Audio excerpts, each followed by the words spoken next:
Sunrise news के इस video में आपका स्वागत है। ऐसी जानकारी जो सच से परे हो, तथ्यों से दूर हो और उसे सच बताकर पेश कर दिया जाए तो ऐसी खबर को ही फेक न्यूज़ कहते हैं और ऐसी पत्रकारिता को येलो जर्नलिज्म कहा जाता है। दरअसल सोशल मीडिया के इस दौर में फेक न्यूज़ तेज़ी से पैर पसार लेता है। इसका खामियाजा कई बार समाज को उठाना पड़ता है। फेक न्यूज़ की गंभीरता को इसी से समझा जा सकता है कि इस मुद्दे पर अब सुप्रीम कोर्ट के सीनियर जज भी चिंतित हैं।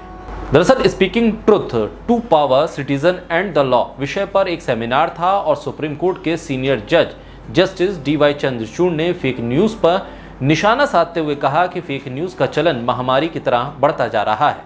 बुद्धिजीवियों को इस मामले में गंभीरता से सोचकर पहल करनी होगी। जस्टिस चंद्रचूड़ ने कहा कि इसी खतरे को भांपते हुए WHO ने कोरोना महामारी के दौरान इसे इंफोडेमिक कहते हुए आगाह किया था। न्यायमूर्ति चंद्रचूड़ दरअसल speaking truth to power citizen and the law विषय पर कार्यक्रम को संबोधित कर रहे थे।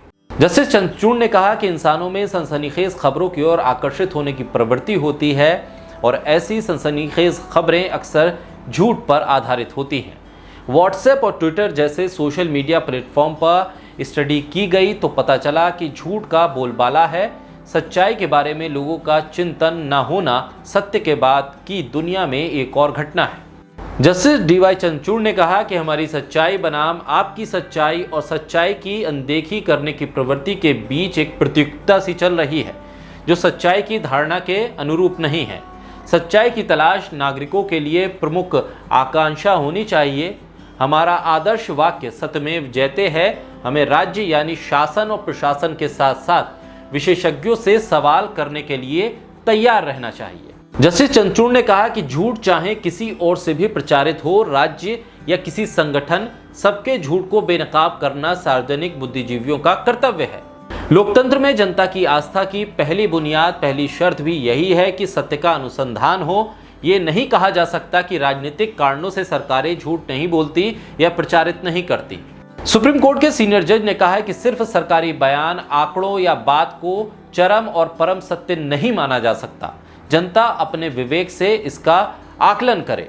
जस्टिस चंद्रचूड़ ने एक उदाहरण देते हुए बताया कि वियतनाम की लड़ाई में अमेरिका की भूमिका दिन के उजाले में भले न दिखे, लेकिन पेंटागन के दस्तावेजों में सच्चाई दर्ज है। वैसे ही कोविड महामारी के दौरान कई देशों ने आंकड़ों में खेल किया, यानी सरकारी आंकड़े हमेशा सही नहीं होते हैं। ये विश्वास के साथ नहीं कहा जा सकता। जनता और खासकर बुद्धिजीवियों को अपने विवेक की कसौटी पर उसको कसना चाहिए और जनता को समझाना चाहिए। ये वीडियो आपको कैसा लगा कमेंट बॉक्स में जरूर बताइए और साथ ही हमारे YouTube चैनल सनराइज न्यूज़ को लाइक कीजिए, सब्सक्राइब कीजिए और कीजिए शेयर।